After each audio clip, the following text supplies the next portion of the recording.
ముంబాయి నగరం, వర్లీ ప్రాంతం. అక్కడి ఓ మురికివాడలో సాధారణ పాఠశాల.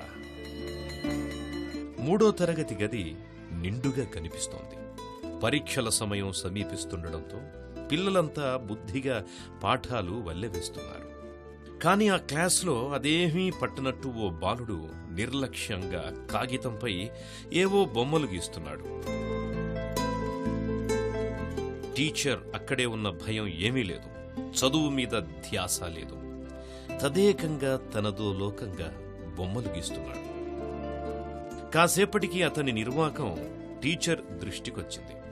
ఫలితం పట్టరాని కోపంతో కేకలు వేసింది. దాంతో దిక్కుతోచని ఆ బాలుడు బిక్కమొహం వేశాడు. అయినా ఆమె కరిగిపోలేదు, కరుణించలేదు. గీతలు రాతలు మార్చవని, కోటలు గుమ్మాల బొమ్మలతో ఎవరిని ఉద్ధరిస్తావని చివాట్లు పెట్టింది. ఇలాగే అఘోరిస్తే ఆర్కిటెక్ట్ అవుతావు తప్ప మరే ఉద్యోగం రాదు అని మందలించింది. పాపం, ఆ లేత మనసుకు ఆమె భాషే కాదు, భావం కూడా బోధపడలేదు. అయినా ఆ మాటలే అనేక ఏళ్లు తనని వెన్నాడాయి. ఆ హితోపదేశాలే భవిష్యత్తులో అతడి ఊహలకు రెక్కలు తొడిగాయి. అతని ప్రభవానికి దిశానిర్దేశం చేశాయి. అతడే విభిన్న నమూనాలకు, విశిష్ట నిర్మాణ శైలులకు అవనిపై అపురూప కట్టడాలు ఆవిష్కరించిన సృజనశీలి, పద్మభూషణ్ పురస్కార గ్రహీత హఫీజ్ కాంట్రాక్టర్. మహాసౌధాలెన్నింటినో రూపుదిద్ది మంత్రముగ్ధుల్ని చేసే వాస్తుశిల్పి హఫీజ్ కాంట్రాక్టర్ 1953వ సంవత్సరం ముంబైలో జన్మించాడు. తల్లి రోషన్జీ కాంట్రాక్టర్, తండ్రి సొరాబ్జీ కాంట్రాక్టర్. హఫీజ్ కాంట్రాక్టర్ అంతరలంకరణ శాస్త్ర నిపుణురాలు పరల్ను ప్రేమించి పెళ్లాడారు. వారి కూతురు జోష్, కుమారుడు యాజ్. ఆయన పాటించే ఏకైక జీవన సూత్రం ఏకాగ్రతతో పనిచేయటం. ముంబైలో హఫీజ్ కాంట్రాక్టర్ది సామాన్య పార్సీ కుటుంబం. తండ్రి చిన్నప్పుడే గతించాడు. అందువల్ల తల్లే అన్నీ తానై పెంచింది. అతడికి నిర్మాణ శైలీ శిల్పంపై చిన్నప్పటి నుంచే తగని మక్కువ. కాగితం కనిపించిన, అట్టముక్క దొరికిన అతని కరస్పర్శకవి కళాఖండాలయ్యేవి. గుప్పెడు మనసులో గొప్ప గొప్ప యోచనలు, భవంతుల ఆలోచనా స్రవంతులు.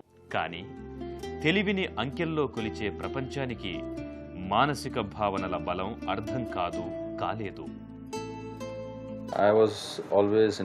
నాకేమీ తెలియని పసితనం నుంచి ఏవేవో గీతలు, డిజైన్లు వేస్తుండేవాణ్ణి. అదే నాకెంతో ఇష్టమైనదిగా నా మనసులో ఉండిపోయింది. ఇంతటి భవన నిర్మాణ శిల్పిని అవుతానని స్పృహలేని ఆ రోజుల్లో డిజైన్లు, బొమ్మలు వేసేవాణ్ణి. చదువులో అంత చురుగ్గా ఉండేవాణ్ణి కాదు.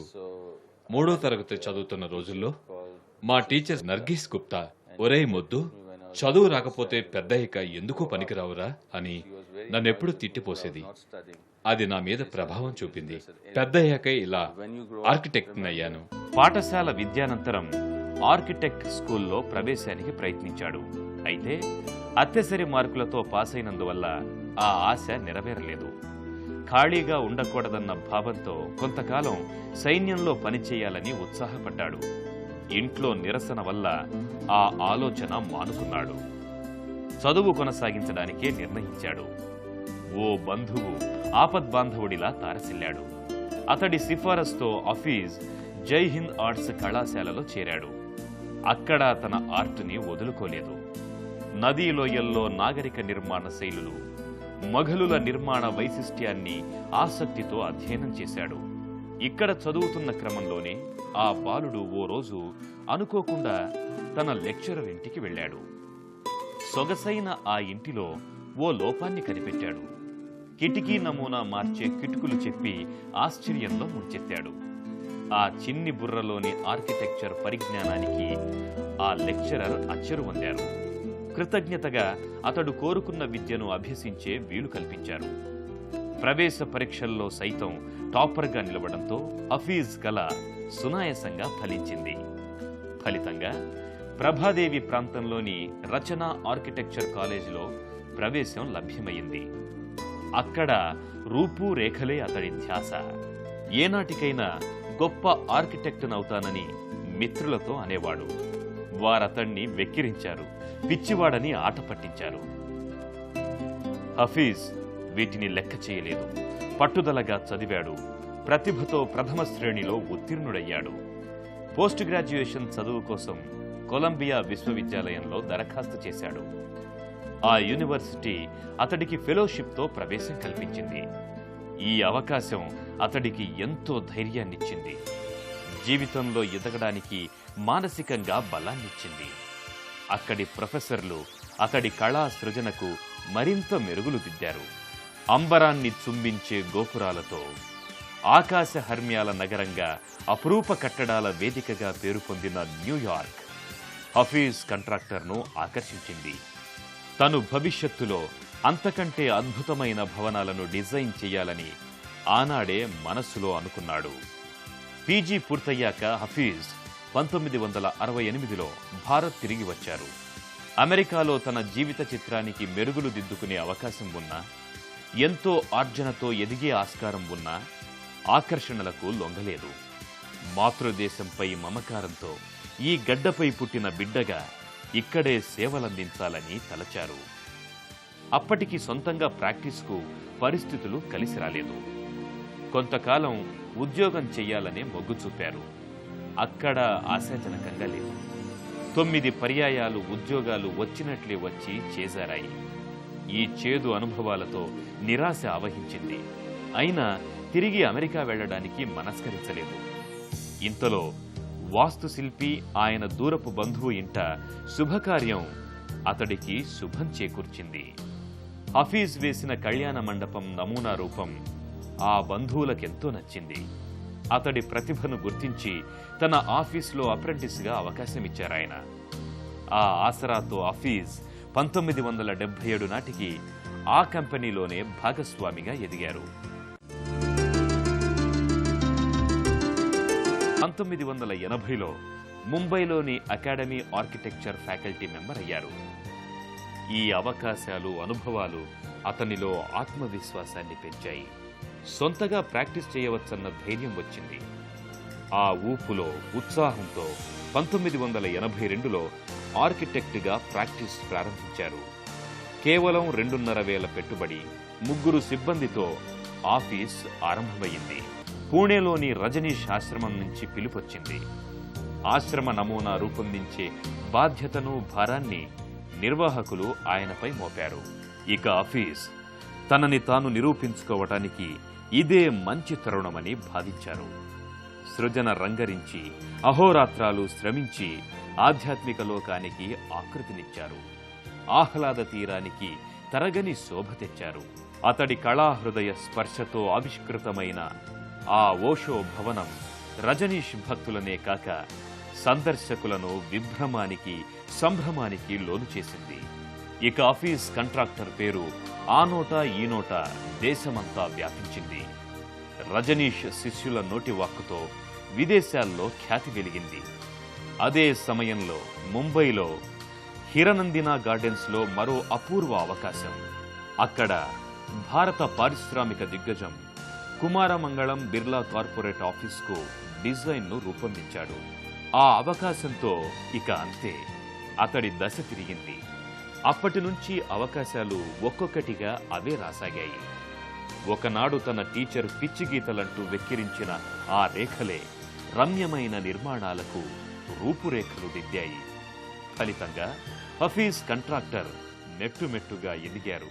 కళ్ళు చెదిరే కళాత్మక కట్టడాల్లో, అవనికి అభివాదం చేసే ఆకాశ హర్మ్యాల్లో, ఆహ్లాద ఆతిథ్యానికి నెలవైన నక్షత్రాల హోటళ్లలో, రోగులకు ఆయుష్ పోసే ఆసుపత్రుల నిర్మాణాల్లో అతడి ప్రతిభ ప్రతిఫలించింది. యూపీలోని అంబే వ్యాలీ సహారా గృహాలు కాంచిన, న్యూ బాంబే రైల్ టెర్మినల్ వైపు దృష్టి సారించిన, అంతెందుకు భాగ్యనగరంలో ఇమ్లిబన్ బస్ స్టేషన్ను వీక్షించిన అతడి సృజనే ప్రస్ఫుటిస్తుంది. ముంబైలో 4 మిలియన్ చదరపు అడుగుల స్థలాలపై అతడి నిర్మాణ పథకాలు సగర్వంగా నిలిచాయి. 2.5 మిలియన్ చదరపు అడుగుల్లో కార్యాలయ భవనాలు కొలువుతీరాయి. 5 లక్షల చదరపు అడుగుల్లో మహాసౌధాలు మంత్రించినట్లు వెలిశాయి. Architecture is way of భవన నిర్మాణం ఓ జీవన విధానం తెలిపే శాస్త్రమని నా నమ్మకం. మనం ఎలా జీవించాలి, మన ఆహారపు అలవాట్లు ఏమిటి, మన జీవనశైలి ఎలా ఉండాలి, ఇలా ఇది అన్ని విషయాలను మనకు బోధిస్తుంది. ఆర్కిటెక్చర్ అంటే అది ఇది అని ఒకటో రెండో వాక్యాల్లో వర్ణించలేం. ఈ ఆర్కిటెక్చర్ కంటే మించిన విషయం మరొకటి లేదు. ఈ భవన నిర్మాణ శాస్త్రంతో చరిత్రను విపులీకరించవచ్చు, ప్రజల జయాపజయాలను దృశ్యబద్ధం చేయొచ్చు. అసలు మనలోని ఊహలను ఓ భవన నిర్మాణం వ్యక్తం చేస్తుంది, కానీ ఆ ఊహలను రూపకల్పన చేసేది మాత్రం ఈ ఆర్కిటెక్చరే. ఈ ప్రపంచం అందరిదని చాటి చెప్పేది ఈ శాస్త్రమేనని నా అభిప్రాయం. everyone. ఆయన ఊహా రేఖలు సరిహద్దులు చెరుపుకొని ఖండాంతరాల్లోనూ కళాత్మక కట్టడాల్ని సృష్టించాయి. మారిషస్లోని బలక్లావా తీరంలో బీచ్ రిసార్ట్, చైనాలో ఇన్ఫోసిస్ భవనం, దుబాయ్లో మరీనా శిఖర సొగసు సోయగాలు అతడి సృజన చిందించిన నయగారాలే. నిర్మాణ నమూనాల్లో హఫీజ్ ఒకే ధోరణిని పట్టుకుని వేలాడరు. గవాక్షం తెరిస్తే కొత్త గాలులు వీచినట్టు ఆయన మనోభిరామానికి ఎప్పటికేది తోస్తే అదే trend. I do not follow one style. నేను ఒకే శైలిని ఎంత మాత్రమూ అనుసరించను. ఒకే శైలిలో డిజైన్ చేయడం సరైంది కాదు. Practicing. You should practice the way a client, his needs are. మా వద్దకు వచ్చిన కస్టమర్ కోరుకున్న విధానానికి తగ్గట్టుగా చేయాలి. The way he wants to do it and what kind of a time frame. All that has to be considered and a design. Customer ఆర్థిక స్తోమతను బట్టి ఎంత సమయంలో పూర్తి చేయాలనుకుంటున్నారో లాంటి విషయాలన్నింటినీ పరిగణనలోకి తీసుకుని చేసిన డిజైనే సరైంది. So you might be doing a building in glass and steel. And just ఓ భవనాన్ని గ్లాసు స్టీల్ తో రూపొందించవచ్చు, మరో భవనాన్ని మంగళూరు టైల్స్ తోనూ నిర్మించవచ్చు, ఇంకో భవనాన్ని కేవలం అడుస్తోనే కట్టి రావాల్సి వచ్చు. and there might be another requirement where you'll be constructing in mud. ఓ చదరపు అడుగు 30 రూపాయల్లోనే అయిపోయేటట్లు చేయాలి. అదే 30,000 రూపాయల ఖర్చుతో కూడుకున్నదిగాను ప్లాన్ వేయాల్సి రావచ్చు. ఒక భవన నిర్మాణ శిల్పిగా ఇలాంటి వాటిలో దేన్నైనా ఒకే విధమైన ఆసక్తితోనూ అందంగానూ ప్లాన్ చేయాలి. And as an architect, you should be able to do both with equal ease and charm. Hafeez Contractor ప్రతిభ అందమైన నక్షత్రాల హోటళ్లకే పరిమితం కాలేదు. ముంబై మురికివాడల్లో నిలువ నీడలేక అలమటించే లక్షలాది అభాగ్యులకు అందమైన గృహ సముదాయాలకు డిజైన్ చేసిచ్చారు. అంతేకాదు, ముంబై నగర భవిష్యత్ ప్రణాళిక చిత్రాన్ని రచించి ఏలికలకు అందజేశారు. వాస్తు పేరిట ఆయన రంధ్రాన్వేషణ చెయ్యరు, ప్రజల విశ్వాసాలను చిన్నబుచ్చరు. Vastu is a very complicated వాస్తు శాస్త్రం చాలా క్లిష్టమైన సంప్రదాయానికి చెందింది. సూటిగా చెప్పాలంటే వాస్తుని పాటించడం వల్ల మంచే జరుగుతుంది. మంచిది కాదని చెబితే మనం ఇతరుల విశ్వాసాన్ని పొందలేము. నేను ప్లాన్లు వేసి నిర్మాణాలని వాస్తుని పాటించాను. in a lot of my buildings I follow Vastu. వాస్తు ప్రభావం పనిచేస్తుందని నేను కూడా స్వయంగా గమనించాను. And I've seen it practically, it does work. భవన నిర్మాణాలను తలపెట్టేవారు ఆయన నమూనా గీసిస్తారంటే నెలల తరబడి నిరీక్షించడానికి వెనుకాడరు. వయస్సు తరుముకొస్తున్న హఫీజ్ కంట్రాక్టర్ చలాకీగా చురుగ్గా మెరికలా పనిచేస్తుంటారు. My strength is that I'm fast. నాలోని చురుకుదనమే నా బలం. ఒక క్లయింట్ నా ఎదురుగా కూర్చోబెట్టుకుని 20 నిమిషాల్లో 4-5 రకాల ప్రత్యామ్నాయ ప్రతిపాదనలు, డిజైన్లు గీసి ఇవ్వగలుగుతాను. అదే నా బలం. Project 4-1. I give them 5-6 alternates, and across the table I'm dishing out and I'm drawing a view, I'm drawing a plan and giving. అనుకున్న సమయంలోపే I don't think any త్వరితగతిన మార్పులు చేర్పులు చేసి ఇవ్వగలను. biggest strength. I'm fast. I can adapt. I can change to time and I can change to circumstances. Those are my biggest advantages and strength. And I can put in a lot of work. నాలో ఉన్న చురుకుదనానికి వేగానికి తగ్గట్టుగా పనులు చేయించడంలో, విస్తృతమవడంలో విఫలమవుతున్నాను. అదే నా బలహీనత. I take it to an extent where it becomes a minus point. So those are my weaknesses.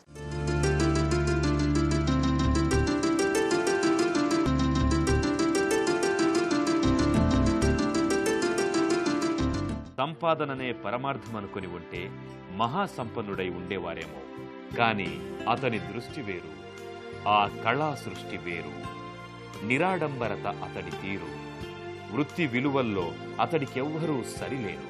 Don't take up any profession because somebody has said that you'll make a lot of money in it. డబ్బులు బాగా సంపాదించొచ్చని ఎవరో ఏదో చెప్పారని గుడ్డిగా నమ్మి ఏ వృత్తిని చేపట్టవద్దు.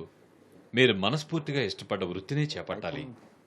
ఈ దేశంలోకెల్లా ఓ మంచి క్షురకుడివి అనిపించుకోవాలని వాంఛిస్తే ఆ వృత్తిని ఎంచుకోవాలి. అప్పుడు అందులో బాగా రాణిస్తారు. భవన నిర్మాణ శిల్పిగా అవ్వాలన్నా, ఓ మంచి డాక్టర్ అవ్వాలన్నా ఇదే సూత్రం, ఇదే మార్గం. మీరు ఏదైతే ఇష్టపడి కష్టపడటానికి ఇష్టపడతారో దాన్నే ఎంచుకోండి. ఇదే నేను చెప్పదలుచుకున్నది. You like to it and that is it. Do it that and kill it. That's my message. భవన నిర్మాణాల్లో వినూత్న విశిష్ట శైలితో అద్భుతాలు ఆవిష్కరించిన హఫీజ్ కాంట్రాక్టర్ కళా సృజనకు గుర్తింపుగా ఎన్నో పురస్కారాలు లభించాయి.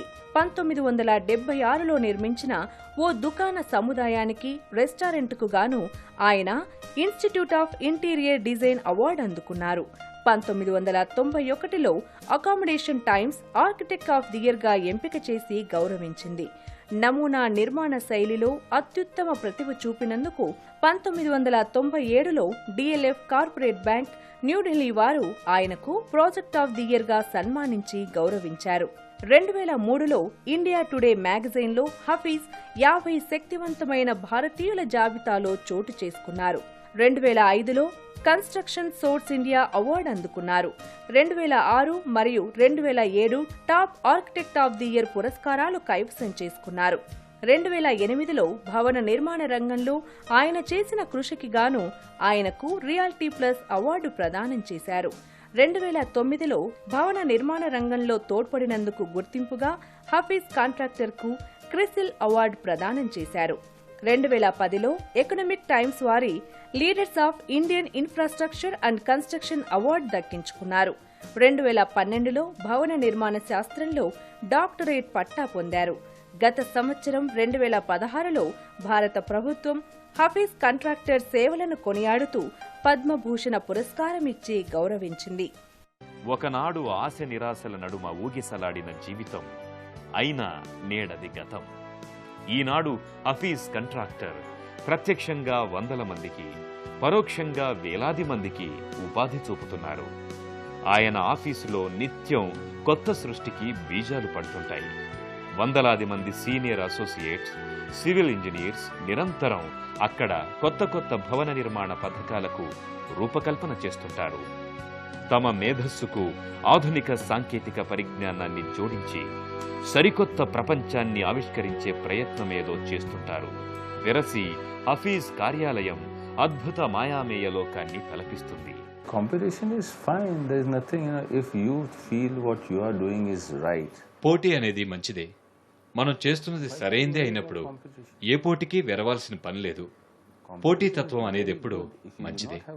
పోటీ అనేది లేకపోతే స్తబ్దులమై మృతప్రాయులమైపోతాం. అందుకని పోటీ అనేది మనలో చురుకుదనానికి చాలా అవసరమైన అంశం.